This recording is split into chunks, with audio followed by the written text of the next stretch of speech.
There are wrestling rivalries that are built around competition, championship ambitions, and the simple desire to prove who is better. Then there are rivalries that slowly become more personal with every confrontation, until the tension between the two competitors seems impossible to ignore.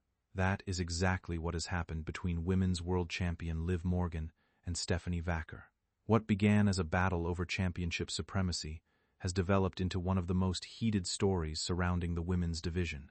Morgan and Vaquer have traded challenges, questioned each other's accomplishments, and made it clear that neither woman has much respect for the other. The rivalry became especially intense after Morgan won the 2026 Women's Royal Rumble and immediately made it clear that she wanted Vaquer's championship. Vaquer, meanwhile, had spent more than a decade building her reputation through independent wrestling and international competition before reaching WWE. That difference in their journeys became one of the central themes of their feud. Morgan represents a superstar who reached WWE at a young age and quickly found herself competing on the biggest stage, while Vaquer's story is about patience, persistence, and years of working her way toward an opportunity. Instead of bringing the two sides together, those differences became ammunition, creating a rivalry where nearly every interaction seemed to carry more weight than the last. WrestleMania changed everything. The rivalry reached another level at WrestleMania 42, when Liv Morgan and Stephanie Vaquer finally collided with the Women's World Championship hanging in the balance. By that point, the match was no longer simply about winning a title. Both competitors had spent weeks making it clear that they wanted to establish superiority over the other, and the championship became a symbol of everything they believed they had earned. Morgan ultimately walked away as the new Women's World Champion, giving her the biggest victory of their rivalry and ending Vaquer's reign. But rather than settling the issue, the result seemed to make the situation even more complicated. Vaquer had every reason to believe that her experience and previous championship success made her the rightful leader of the division, while Morgan believed her own accomplishments proved that she belonged at the top, regardless of how long it took Vaquer to reach WWE. Their earlier confrontations had already created plenty of tension, and once Morgan captured the championship, there was no chance that Vaquer would simply disappear from the picture. Instead, her eventual return to Raw immediately put the champion on notice. With both women once again standing in the same environment, the unfinished business between them quickly became impossible to overlook. The championship may have changed hands, but the underlying argument about who truly deserved to be considered the best remained completely unresolved. The social media exchange. The latest chapter began innocently enough, with Morgan celebrating her championship reign and suggesting that she was on the path toward becoming one of the longest reigning champions in the history of the title. It was the kind of confident message fans have come to expect from Morgan. But Vaquer quickly responded by questioning whether Morgan's reign was as impressive as she claimed. Her argument was straightforward. A champion's legacy should be measured not only by how long they hold a championship, but also by how often they are willing to defend it against serious challengers. That response immediately created another opening for the two rivals to attack each other verbally. Morgan fired back by comparing their respective journeys and pointing out how early she entered WWE, while Vaquer's path took considerably longer. The exchange quickly became more serious than the usual back and forth between wrestling rivals, because it touched on something deeply important to Vaquer: the years she spent trying to establish herself before receiving her opportunity in WWE.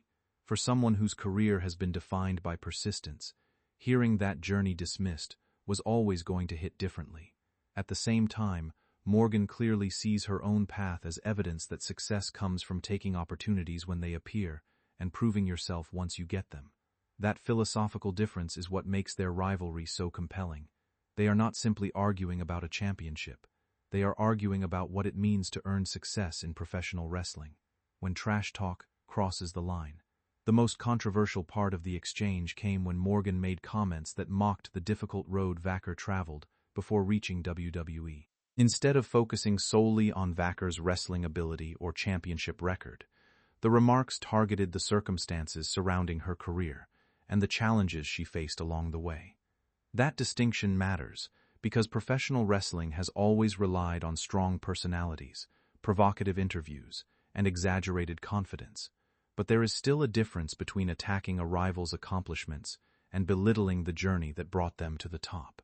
Fans naturally reacted strongly, because Vaquer's years outside WWE are an important part of her identity as a performer. Those years helped shape her as a wrestler, gave her experience in different environments, and established the credibility she now brings to the WWE stage. Whether someone supports Vaquer or Morgan, it is easy to understand why comments about that journey would generate such a strong reaction. Morgan has every right to believe that she is the better wrestler, the more successful champion, or the bigger star. That is what competition is supposed to create. But once personal history becomes the main target, the conversation changes.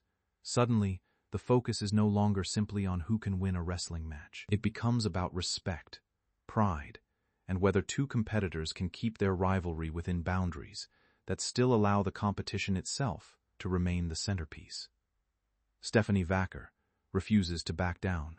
Vaquer, however, has shown no indication that she intends to step away from the confrontation. Her response has consistently been built around the idea that her years of work cannot simply be erased because someone else reached WWE sooner. She knows exactly what she accomplished before receiving her opportunity, and she believes that experience gives her something Morgan cannot simply replicate overnight. That confidence is a major reason why this feud continues to attract attention. Vaquer is not presenting herself as someone looking for sympathy. She is presenting herself as someone who believes she earned her place and intends to take back what she believes belongs to her. Morgan, meanwhile, remains equally convinced that her championship reign is proof that she belongs at the top of the division. Add Becky Lynch back into the championship picture, and the situation becomes even more unpredictable. Suddenly, Morgan is not dealing with just one determined challenger. The entire women's title scene is becoming more crowded, and every victory is going to carry additional significance. That makes the next stage of this rivalry particularly interesting. Can Morgan continue to prove that she deserves to be champion, while Vaquer tries to reclaim the spotlight? Or will another competitor take advantage of the growing tension between them? Whatever happens next, one thing is certain. This rivalry has moved far beyond a simple championship chase. It has become a battle over respect, credibility, experience, and pride. And when those four things are at stake, neither Liv Morgan nor Stephanie Vaquer appears ready to take a step backward.